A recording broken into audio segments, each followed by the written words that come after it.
Yes, yes. I love it. Awesome. The wing it roll. Yeah, the wing it girl. Uh-huh.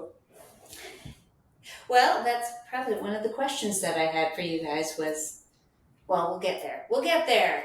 We'll get there. We have Mila and Lois on today talking about yoga and other shit.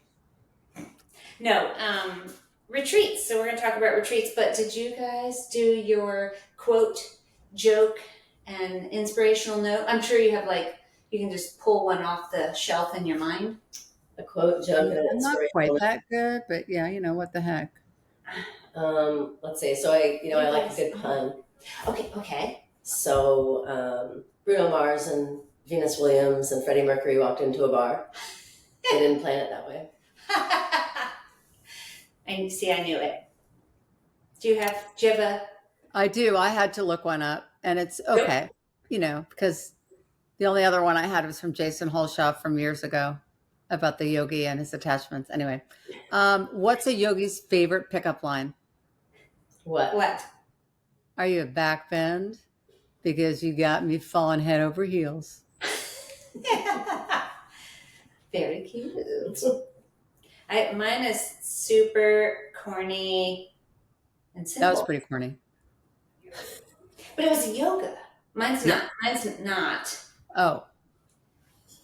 What do you call a pile of cats? I don't know. What? A mountain. A mountain. Very good, Rachel. Very good. I told you. I got it. I think you should keep your day job, but that was good. Okay. Okay. I mean, some people, 2-year-olds are going to laugh at that one. Absolutely. All the 2-year-olds that listen to my podcast. Anyways, all right, quote. Do you have any quotes? Quote? My favorite has always been from the Bhagavad Gita. Yoga is a journey from the self, through the self, to the self, with the little LS being your ego, we identify with as our mind and who we are, to the big self, which transcends body and mind and ego. I love it. Very nice. Yeah, so not surprisingly, because Lois and I actually share a brain, that was actually my quote as well. Of course. But it really, I think it just sums up yoga so beautifully, that it is this journey that we have to take through ourselves to get to ourselves. So, I also love the quote that how we do anything is how we do everything. Oh, yes. And excellence, therefore, is a habit, not just an act. No. Paraphrased a little bit, but something like that. That was going to be my quote. There you go. So we're all sharing a brain today. So we're all sharing a brain. Mine was not. No, that's not what I picked. I have don't laugh, a Pamela Anderson quote. Did you know how she is now? Yes. She says, there is a version of me that only exists when I'm barefoot, and I trust her. And I don't know why that reminds me of when you're on your yoga mat and you're hopefully barefoot on your yoga mat, and you trust yourself in your practice. So I always think about that connecting with yoga. I love that. I love that too. Yes, she's so different now in her journey, her evolution. Yeah. So there's hope for us. Maybe. Yeah. Maybe. All right, and then we can do the inspirational thing. It can be a quote too, by the way, something that's inspirational. We can do that later on, if you want. Okay. Save it for the end. Give something people to take away from this. Your show, Rachel. We're just, we're just along here. The ride. I appreciate you. Which again is how we roll. I feel my 5 listeners are going to love you guys. Awesome. 5 listeners. Say hi to Grace. She's my top listener. Grace Brown. Hi, Grace. Hi, Grace. All right. So we'll just it'll just be question and answer time. We can do it speed round, or we can just let it kind of take us where it goes, which is how I like it. Let it roll. All right. First, how did you guys meet? You knew I was going to ask it. We met in prison. Well, I'm gonna let Mila answer this, but we actually did meet In prison. before our coupling for a long time. But go ahead, Mila, because you're very good at this one. We met a long time ago. We were both in the same role, managing the group fitness departments, and we had a regional meeting. And Lois, of course, lives in North Carolina, and I was down here. We had a regional meeting in Maryland. And so that was our initial meeting, just in the same roles, and got connected. Didn't really have a whole lot of time with each other because it was just meetings and activities. So we connected on social media, kind of followed each other, and then found ourselves up in Michigan for faculty training, for yoga teacher training.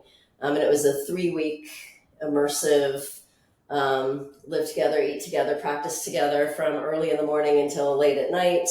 And that's where we really kind of bonded and found out we had a lot in common, and, you know, got through that experience, had a great time together, and stayed in touch after that. And then ultimately started doing the retreat things together, ended up doing a 300-hour training up in Michigan together, where we lived together, ate together, worked together, practiced together. So that's really kind of how it evolved. Did I miss anything? No, I mean, I think I can't remember what year it was when we first met for that. Was that group fitness, like 2011? I want to say Probably, maybe that sounds about right. about right. And then we both showed up in Michigan in 2013. So it was an interesting group. There were 45 people, and not all of them were faculty, but there were a significant number of people who were. And it was it was a lot, because we actually basically went through a 200-hour teacher training in the daytime.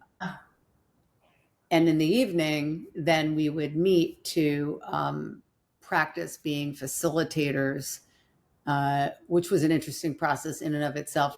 And so we have this running joke about that. Mm-hmm. We do. We have a lot of running jokes, Rachel, as you know. Yes. I'm not sure if we have enough time, nor, what rating this show is. So, I can put some of them in the show notes if Okay. or if we can't get to them all, or something like that. So what type of yoga do you teach? But in a general sense, the way you guys teach, which is, I know, like power yoga, I know that. But like with your theming and things like this, like what would you call that? Well, we're certainly derived from Ashtanga Vinyasa Yoga, which is a type of a style of yoga under the Hatha Yoga umbrella. And it's really how power yoga, flow yoga, Vinyasa yoga derived from Ashtanga Vinyasa. That's kind of like the classical ballet of yoga for flow. And then Vinyasa, power yoga, Baptiste, I always like to say those are the modern dances that evolved.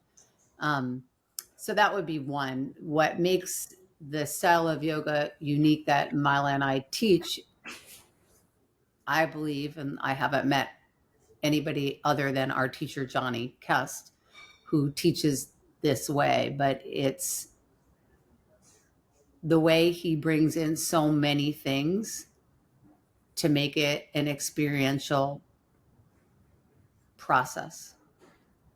And theming, of course, is one of the things you bring in. Music you bring in, science you bring in, the way you cue also is a part of the experience. So there's a number of things that I believe Mila can add to it or clarify that make this a very unique style of Hatha yoga. And when we think Hatha yoga, a lot of people believe it's just the physical dimension. But what our teacher has done is to start with the poses, but to bring in all of the other dimensions that make us have the ability to get to our self, our capital self. I like it. Yeah, and that's it. I think that covers it beautifully. Yes, that was a very nice explanation of the type, exactly what I was asking. So thank you. That was beautiful. All right, next question. How did you get into the retreats? Because that was, I'm trying to think of when, because it wasn't right away. I don't know. When did all that start? I mean, it's been a while. Was it with Kelly? No, so Lois and I actually led a retreat prior to Blue Osa, which Lois had done a retreat all by myself. And I What said I year could was do this that? by I didn't myself know. again. In typical fashion. Trendsetter. Do you remember what year that was? The first one you did?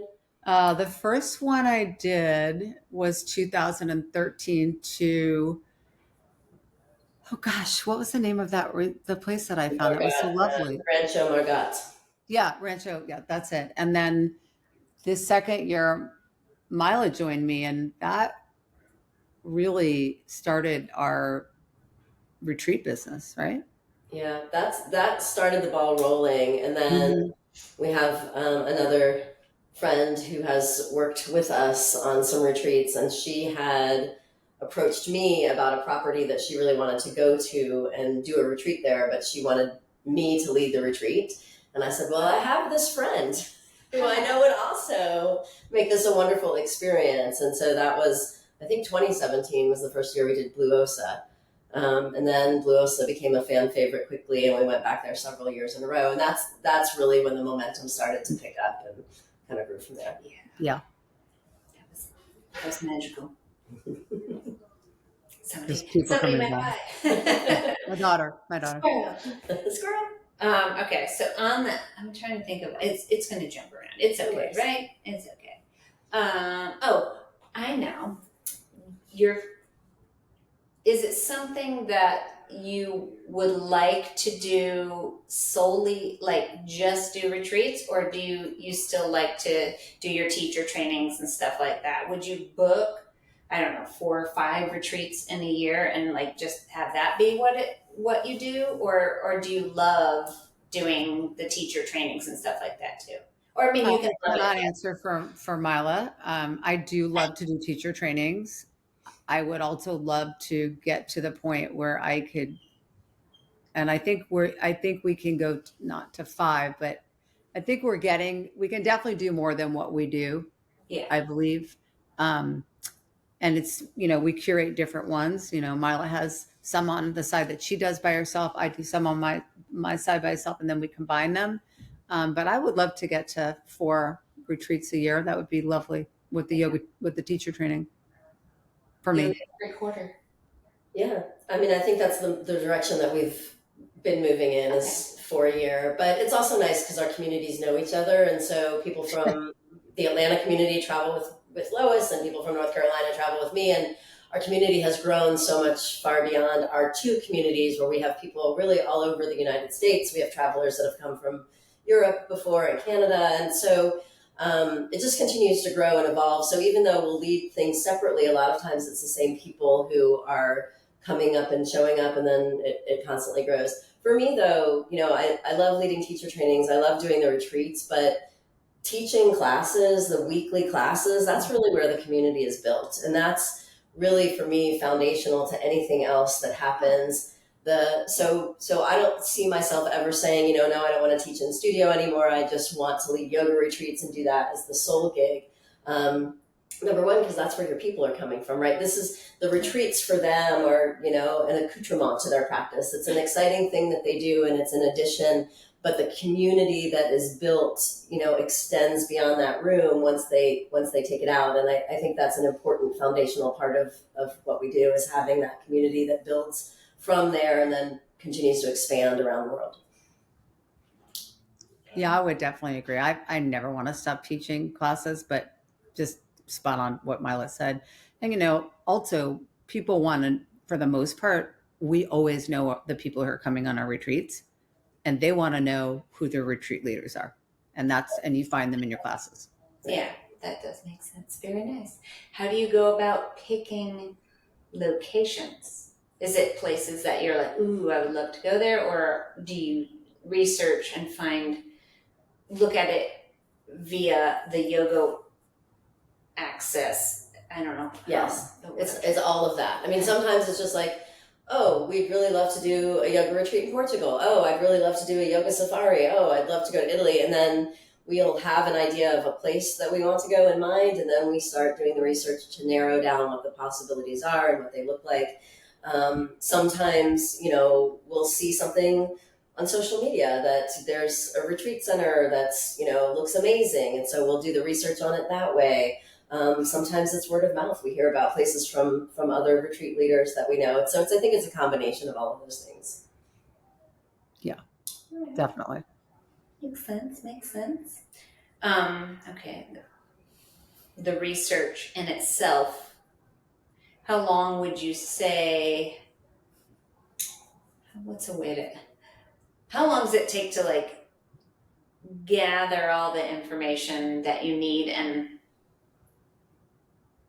all the little details, like finding rides for everyone from the airport and coordinating other flights that you have to take to get to the place? Like, how do you go about, like, how long do you think that takes? Is it frustrating? Like, do you find dead ends a lot? Have you ever had to bail out on a trip? I mean, not a trip that you I don't think either of us has ever had to bail out on a trip. I mean, certainly we've had hiccups that come along that you have to be quick to problem solve for, but I think how long it takes really varies by location. There are some locations that are really set up, and this is their business, is that they are a retreat center, and really all you have to do is show up. And so, something like that is much easier than, say, having to rent a villa in Italy or a chateau in France and then hiring a cook and hiring, and figuring out what the excursions are going to be. So I think it really varies. Sometimes it takes a really long time, and sometimes it's very simple. So it just depends on the experience. Sometimes it's all there. Like, do some places have people that'll go pick you up at the airport and things like that, or does it not quite extend that far? It really depends. Sometimes that's included. I mean, some places that we go, the retreat begins the moment you land, and they pick you up and they take care of you. Iceland is a great example of that. Like, as soon as you get there, that's it until you go back. Same thing, Greece, they pick you up at the ferry port, take you to the place, take you back. So from that perspective, there are places that are like that. But even if they're not like that, if it's a dedicated retreat center, oftentimes they have people that they'll refer you to. And that's, a lot of times that's where we'll go. Like, we'll just say, hey, I need some logistics help to get a group of people from here to there. Do you know anybody? And they're usually pretty well connected wherever their location is, and they can be helpful. Very nice. Yeah, agreed. It exactly. It just depends. I did one in Ireland, and we were all over, and I had to get yoga mats. So, the thing that what's happening is Mila and I are going to places where the yoga hasn't caught up to where we are going now. So, Costa Rica is set up for yoga, and to some extent Panama, small amounts for that. So you can find countries that are set up for yoga. And so but we can't go back to the same place 10 years in a row. So I don't know why something's dinging, but something's dinging. That's Rich. Rich is Rich is involved. Hi, Rich. I miss Rich. So that's sometimes what you encounter, I do need to pause and tell you this. It was so cute. Lois is coming to the house. I was like, I'm doing a podcast with Lois and Mila. Lois? He's seen you a lot. But he was all excited. She's in town? And I'm like, I wish. I wish I were too. I need to make a visit. Yes. Yeah. And Rich would like to get on the visitation list to that visit. Perfect. It was so cute. Maybe you could do something with my hair, and then I could see him at home, and it'd just be a win-win. Yes, we can make all the things. Maybe even throw in a pontoon boat ride. Yes, let's do it. There you go. All right, back to our not regularly scheduled. All right, how do you decide who does what? Who's teaching in the morning? Who's teaching at night? We just We wing it. no, I know we've done a very good job from the get-go, and it was a formula that made sense because we're pretty logical people, and we keep it. What we one of us teaches on one day, so the other person has the day off. So and we just alternate. I like that. And we can pretty much all teach the same thing, and nobody seems to be missing anything. At least they haven't said they have. No, if anything, being a guest on the retreats, I can say it all seems very magical and well thought out. So if you're winging it, it's not noticeable at all. Yeah.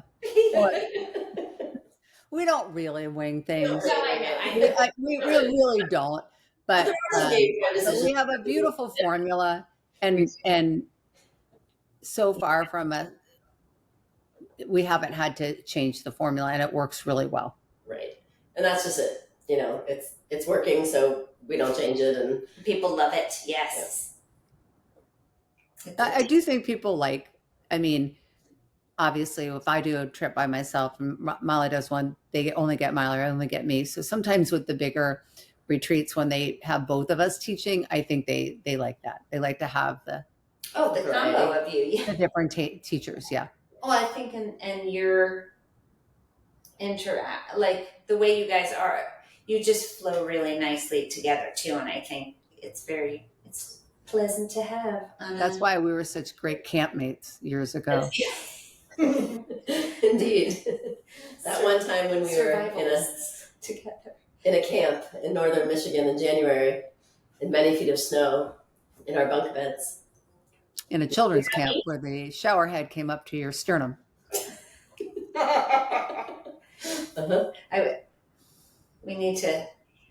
There needs to be a link to these stories, I think. Yeah. Mhm. Yeah. We need to make some more stories. We haven't had too many new stories. We'll have to. That was a yoga. That was a yoga training thing. Training, sure, for a week. Yeah, a week in northern Michigan in January. Where some of the people couldn't get out because it snowed so much. That's much. Oh my god! I don't know. I don't know if I heard that story. I heard this story about how you guys were hungry during Costa Rica. No, for one of your trainings. We've done many things on which we were hungry. Oh, sorry. Yes, that was probably not a good description of it, but no, I love those stories. But I can go on about your adventures too, so I won't. I don't know what you want to talk about, and what you don't, but these two, we have some adventures. Yes, and we're a little bit ridiculous sometimes. Mm-hmm. In a great way. Yes. Something always happens to me. And would you say that's true, Mila? That is 100% true. Yeah, there's something about me. Like, I don't wreak havoc, but what's that commercial with the insurance guy and like havoc happens around him? And it's kind of like me. I don't really do anything that's so bad, but sometimes things happen. Mm-hmm.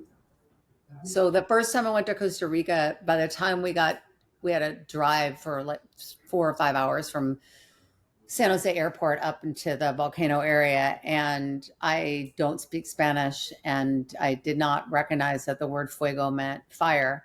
And as we were driving and had all of our people and kind of were loaded up like the Flintstones with the suitcases, people were driving by yelling fuego, and I was like, "Hey, fuego! Hey, fuego!" and the van was on fire. Oh no!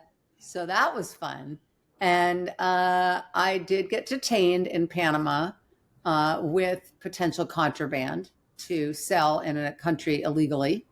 Oh no! Which detained everybody for a good 2, 3, maybe 4 hours. Oh no my one was God. counting. So the reason why, and if you are the 5 people on this podcast and you come on one of these retreats and we don't give you gifts, it's because of me. Right. Because I had to pay for the yoga mat towels that we're going to give everybody as a gift. I got the we did get the towels, and then I had to pay again. It was all illegal. They're the most expensive yoga towels of all time. Oh my gosh. Oh my gosh. Oh my gosh. Mm-hmm. And did people get their towels after all that, or were they did. So I had like a separate luggage for the towels, and as I was coming through that final suitcase luggage check, there were a group of detainees off to the right with their contraband Crocs.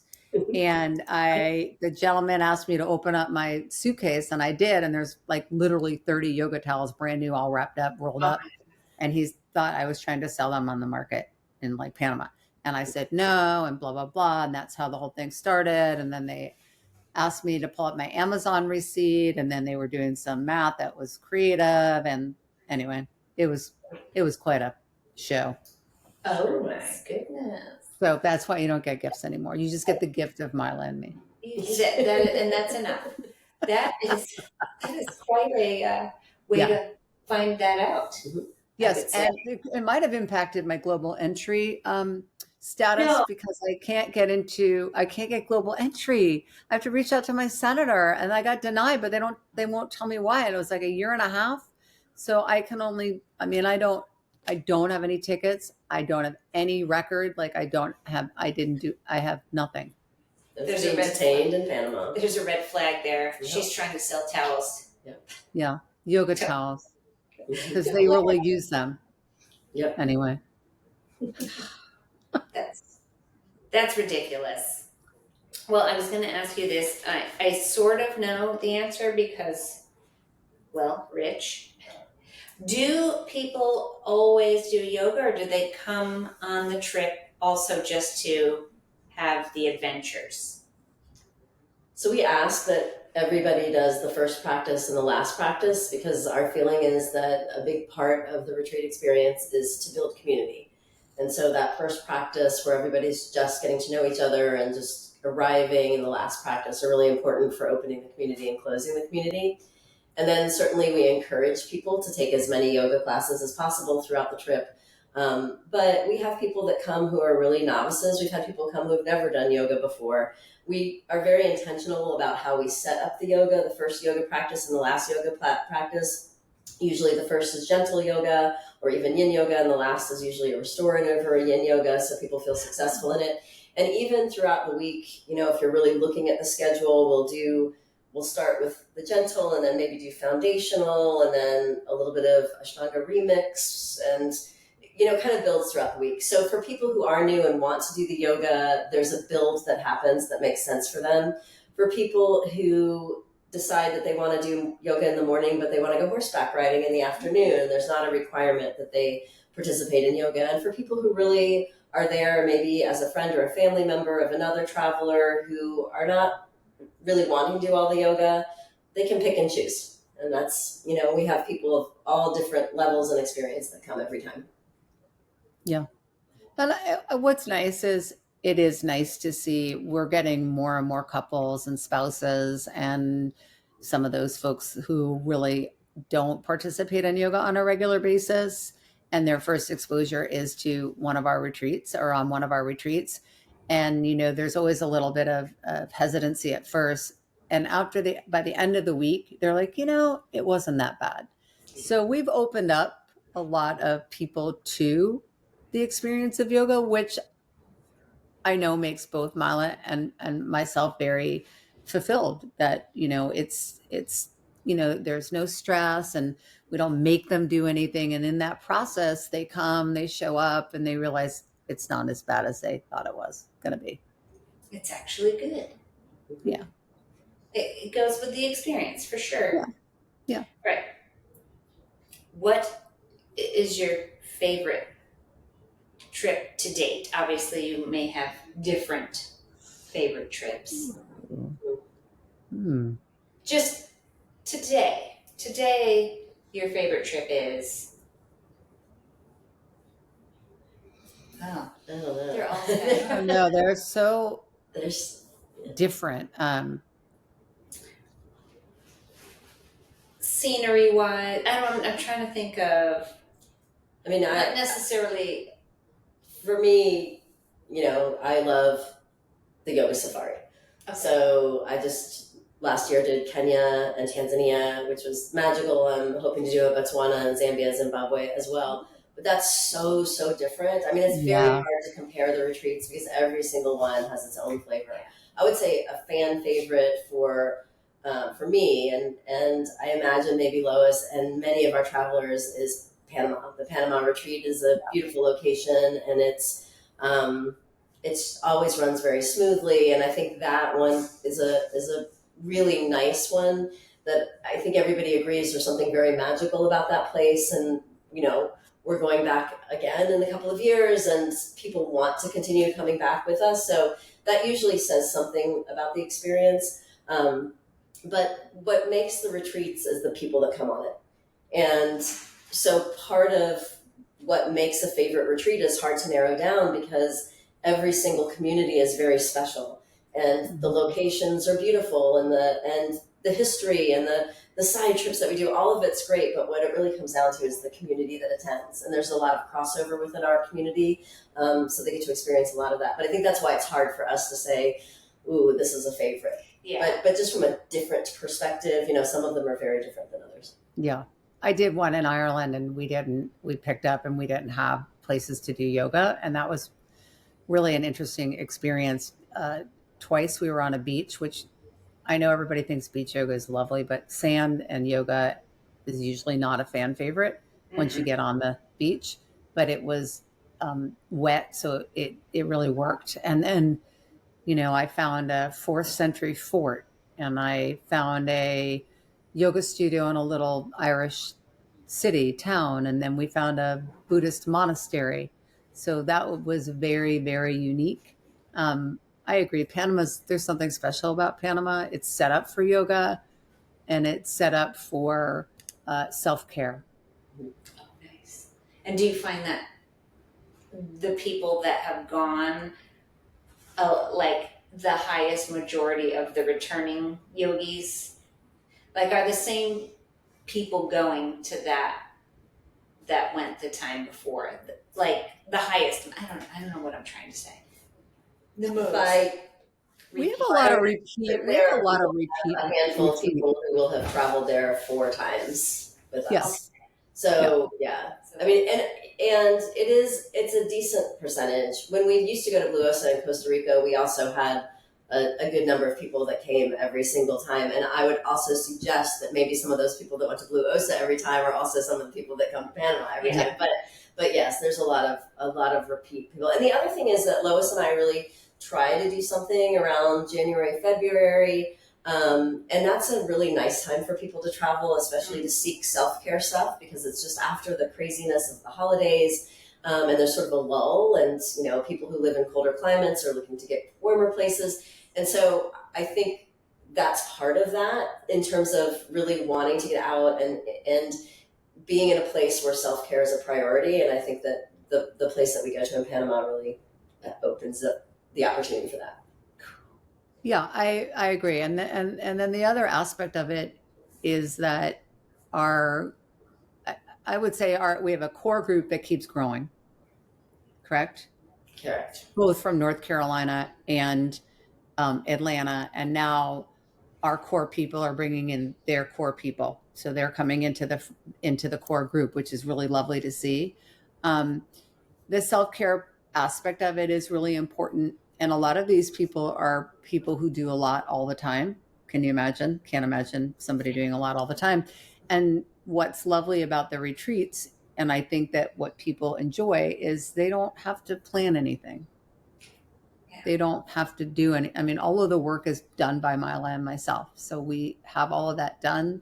They really have to get their airfare and show up. And then, and for the folks who are used to doing everything, that is at least some of the feedback that we get, that they really enjoy knowing that they're going to have a great quality self-care week with yoga that they love, good food, great friends, a great experience, and they don't have to do any of the legwork to get there. Yeah. I like that, going to Belize and you go into the airport and they're like, okay, go over here to the other thing. And then you get on the other airplane and then you land and the boats are coming to get you. And it all is just there happening right as you're getting there. Perfect timing, and it's very nice. Sorry, We aim for that. That's the experience we want you to have. Feedback. There you go. All right. How do you? I already asked that. Oh, how is it? And we've already kind of touched on this. Navigating like that many people at a time. Is it ever scary to you? Like, are you like, oh my gosh? Have you ever forgotten anyone? No, thank goodness, we have never forgotten anybody. But we're both excellent counters. We're really good at counting. So, yes, it takes me back to my school teacher days, and counting heads. There's a lot of counting that happens. No, we have never forgotten anybody. We have never, no. I didn't know. Knocking on wood, but I don't think I need to. I mean, have we had some wanderers? Sure. Sometimes there are people who wander, but we've never left anybody behind. Phew. Good to know, just in case. Always worry about No worries, we got you. All right. And then how do you handle things like that? Like if somebody were to have, not that it's happened, but gotten hurt or like, I don't know, stung by a bee or whatever, you have all these kind of protocols in line in case of all that, or Our protocol is typically to have doctors and nurses. We almost always Yes. have doctors and nurses on our trips, so there is a beautiful thing about that. when you had somebody, where were Yeah. you? Somebody did something in, was it France? And somebody spoke French, and everything was all like, "Oh, I speak French," Yes, and it worked out great. yes. So things do happen, and we travel with a pretty extensive first aid kit and some first aid training, but we have been very fortunate that on almost every single one of our trips we tend to have medical professionals with us, which is great. But we are as prepared as we can be, and take whatever actions that we need to take based on what the situation is. Get that travel insurance. 100%. We tell people all the time to get travel insurance, and sometimes they do and sometimes they don't. Oh gosh, no, I do. All right, so that's really the end of my questioning. So now, I don't know. What did I miss? Anything? What would you say? I don't like to get into your formulas of things, so I tried to stay away from that. We don't have formulas, really. You know what I mean. Yes. Yeah. So yeah, I just wanted to kind of let my 5 listeners know Love it. that you guys do a good yoga retreat gig, Thank you. We appreciate it. and yeah. What do you say? You should come with us next time. You should come with us next time. Yes, you should come with us next time. We've been doing this a lot. I don't know. How many have we done? 25 combined, 30, If you've been doing it since, what did you say? 2012, 2013? 2013. A good amount, couple a year. So Yeah. that's good. Yep. Mhm. Good long time. Continuing to grow. We have so many different offerings around the world. It's really, it's exciting. It is exciting. Yeah, I do think that's kind of a differentiator for us, because I feel like a lot of folks go to the traditional yoga spots, and it's nice to be able to, what Mila and I both love is we both love to travel. So we've combined our love of travel and yoga and created a business around it. And I think people, when they travel, don't want to be in a yoga studio for 8 hours a day. They want to have the ability to experience the culture and the customs and the places that they come to. Yeah. You do a good job of getting all of that in. Even with 2 yoga classes a day, still going, having excursions and options for everyone. And the food, oh my God, everywhere. Everywhere. It's so good. Have you ever had I don't think so. No, we've been pretty fortunate with the food, but and there's intention behind that too, because a lot of times, you can forgive a lot of things on a trip, but if the food isn't great, that's a hard one. Yeah, that is a hard one. Yeah, And there's always stuff that pops up. I mean, we've had some crazy, sort of hiccups along the way, but I think what we do really well is that, we are calm and we find a way or we make one. And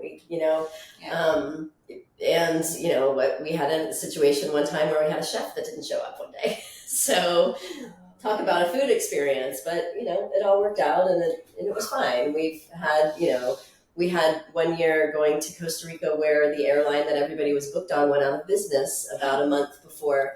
And we didn't tell anybody that the airline went out of business. We just rebooked them on a different airplane and nobody was the wiser. We chartered an airplane. But I think, part of having done it for so long and kind of being able to anticipate that there will be things that go wrong and how to pivot on it has become a strength for us because of the shared experience of doing it for a while. Yeah, I think that's both of our personalities is that we don't really panic. We're both problem solvers, so it makes it nice for the people that travel with us. For sure. Oh my gosh. So where's the where are you going next? Is it the October one, or you have one before that? Lois has. I have one in Sicily in September, and then I am joining the Morocco one with my daughter who's getting married next week. So that will be fun. Well, congratulations on that. That'll be fun. Weddings. Yeah. And then we have Thailand, we have Iceland. So we're always booking out a year or two in advance for sure. You have to get these places. We do. Yeah. So, and I'm going to put both of your websites in the show notes for the 5 people because now they'll want to come. Great. So, awesome. But all right. So we'll end with our quote or inspirational note. Excuse me, which can be a quote as long as it rhymes with oat. Just kidding. You know what I'm trying to say. So we'll finish it off with that if you'd like. Like anything really. You can make one up. You guys are pretty creative. Do you want me to read I just would say that, for people, because we are talking about yoga, I think there's a lot of, hopefully it's changing, but I think sometimes people don't quite wrap their head around yoga and we all come into the door of physical and think that we should know it. It should be easy. Why, and there's a lot of angst about it. And what Mila and I both do, hopefully, we've been told, is that, we welcome people and however you show up on your mat and whatever your body is and any type of body is for you to show up and hold this space for you to really to tap into yourself, to get deeper into yourself. The poses are just a part of it. And we want people to come and hopefully get the yoga bug through the experience of being with other folks and not judging and doing what we can do, In paradise.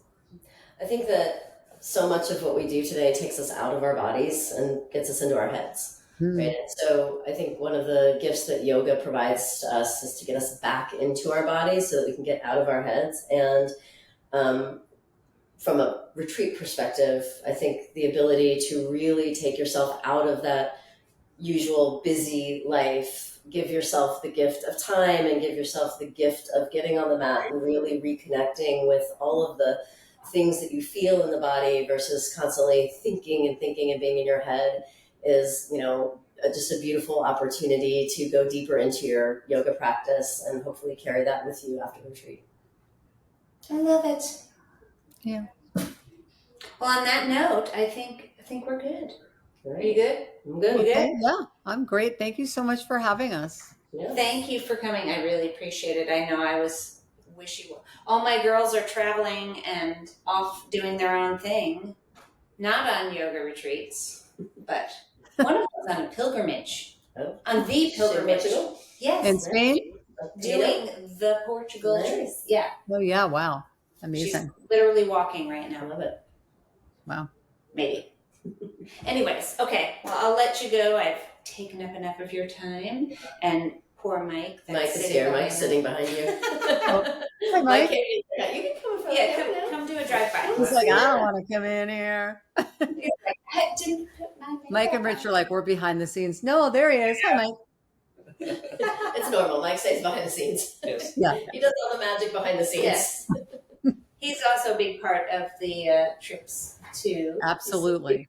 Technology guy. Yeah. So you've seen the team. That's right. Anyways, yeah, so I'll put all your stuff on the thingy and I'm gonna press stop now. It takes me like a half hour and I do this, but you can pop off whenever you're ready. All right. Well, thank you, ladies, so much. Good to see you both. Bye. All right. Take care. Bye.